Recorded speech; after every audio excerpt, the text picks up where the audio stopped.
To thread a twin needle, I take my first thread around and behind the right hand hook at the top of the needle, and then I thread the eye of the right hand needle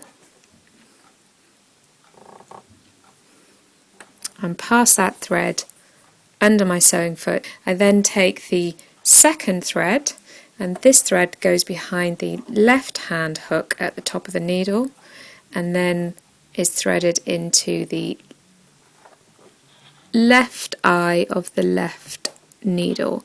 If you have an automatic needle threader, you can't use this with a twin needle because there's two eyes, and again that just goes underneath that. Now these two top threads will wrap around my bobbin thread and create a little bit of give in the stitch, which is why this is a great way to sew jersey hems or knits on a sewing machine at home.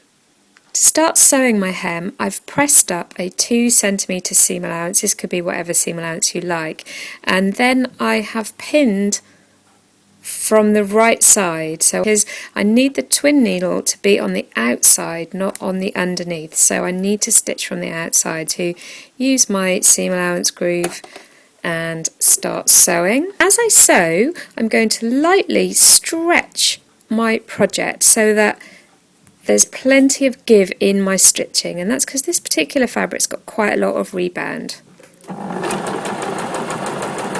Just lightly stretching as I go.